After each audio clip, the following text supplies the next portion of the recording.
than in Europe, because, and not all of Europe, but mostly continental Europe and the UK, where Europe is struggling with a minority of immigrants whose numbers are increasing. Europe is struggling with the past of the Second World War. They're increasing with what happened at the Balkans. They're increasing with being former colonizers, a history that America doesn't share.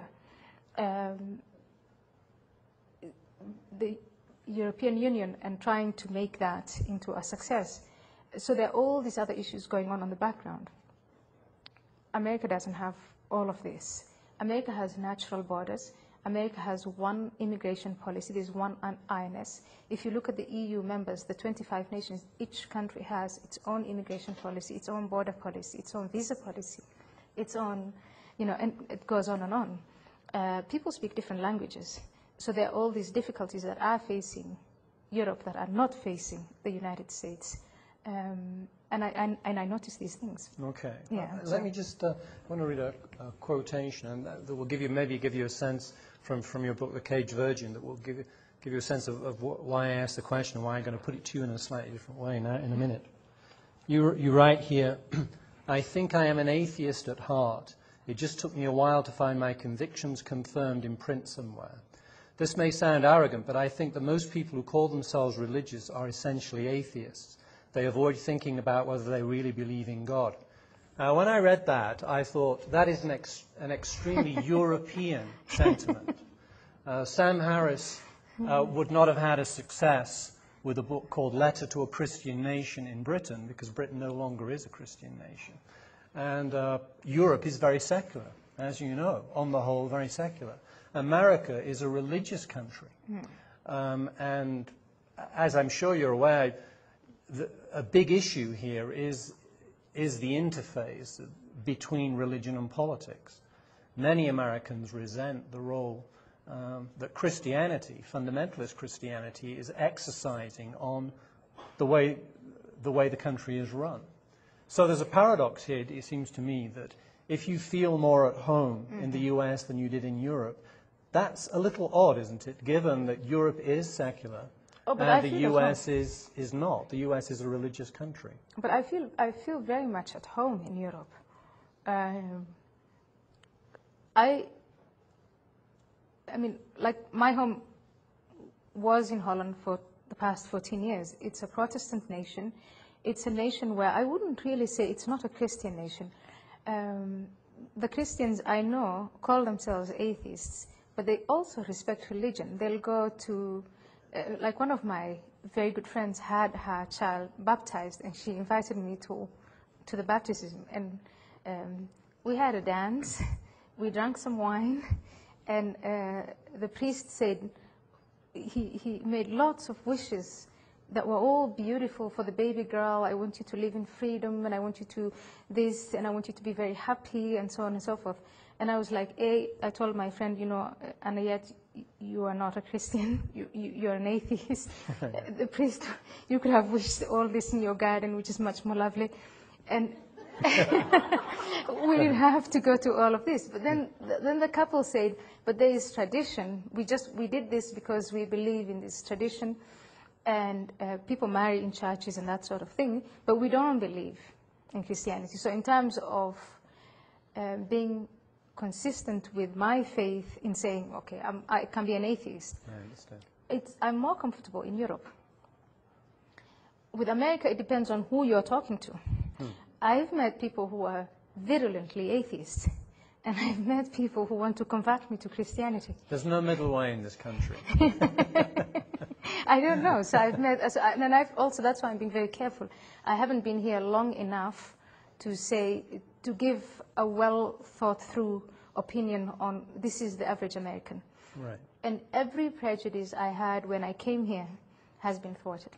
People are not fat, they're not carrying guns, they're not invading anyone, they're the most tortured people in the world about foreign policy. I mean, one thing that divides this country is what is going to be our foreign policy.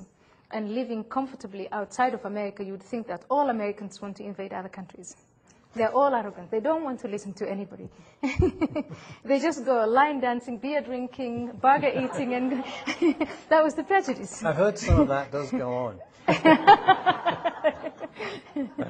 And that's not, and I haven't seen, so I can't, to be quite honest, I should be careful to say I don't know what to think yet.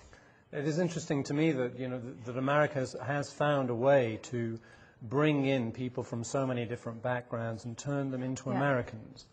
And it does seem that there is a particular problem with Islam as opposed to other religions in doing that. Europe does have this problem to contend with. Tell us a little bit about what you think Europe should be doing to address the problem. I mean, what should Europe's governments be doing? I think we know already that you feel very strongly that governments have got to get out of this mode of denial. Yeah. Beyond that, are there policies? And let me give you a specific instance. I think you took a view, didn't you, on the French controversy about the headscarf ban? Yes. Tell us about that. I agree. I pretty much agreed with the law. The French government was faced with what the UK is being faced with now, in which every time someone appears with a headscarf in school, in a niqab covering yourself, 12-year-old, 13-year-olds covered in niqabs, coming to school, to courts, to all the public places. The British now have incident after incident after incident. They have no idea what to do. They don't seem to have worked out what to do with it. The French just puts together a so-called committee of experts to look into all matters, and they found that, okay, it's bringing religion into the public space. They also found that some of the younger, especially kids, who could not have made independent decisions were being manipulated by radical elements within their own communities. They have a history of laicite, where they have this radical separation of church and state, and they came to the conclusion it's not only the headscarf or just any Islamic symbol. Right. They said any manifest symbol of religious, great religious manifestation, this has to be out. They reached a decision and they went and made a law. Now, having watched France at the time, the British were all, oh, the French, there they go again. Oh, my goodness, they should only be making cheese and making good wine. They should never be thinking about this thing. La, la, la, la, la, it was great. But now magistrates are walking out of courtrooms. Jack Straw is being, he goes to his constituency and he gets visits from women whom he can't tell whether they're women or whether they're something else. And it goes on and on. So and of course, he got into terrible trouble for saying in public that he thought Muslim women should remove their veil when they're speaking to other people, and he found it very difficult to communicate with someone whose face was hidden. Yes, and this has to do with, in both countries, the histories of liberalism, in which case individual liberalism and individual liberty in the UK is very cherished. So freedom of, you can really, you can guard, you can taunt the public space as long as you get in Britain, which we've all admired and which I really think is a great thing. But France has also has a a terrible experience with religion. And in this particular case, the French have been much more clear than the British. But do you think they were correct? I just want to get clear on that. Oh yeah, they are correct. You do. Yeah. Now, but there is a. So it's not only. I mean, the people who wear the turban. Yeah. What are they called? If you wear a manifest cross or the little thing that Jews wear on their head. Right. Yes. Yeah. All of that is not allowed.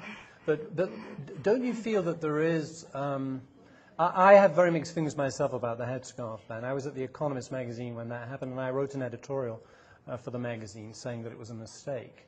I'm not sure now, because I was looking at opinion poll evidence the other day about the proportions of Muslims who say they are British first and Muslim second, and the proportions who say they are French first and Muslim second.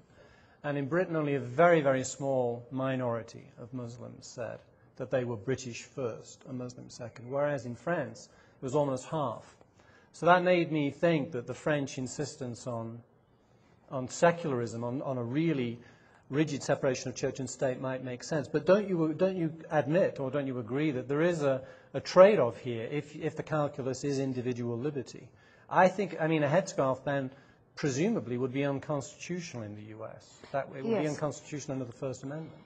The history of individual liberty was it is the individual citizen in relation to the government.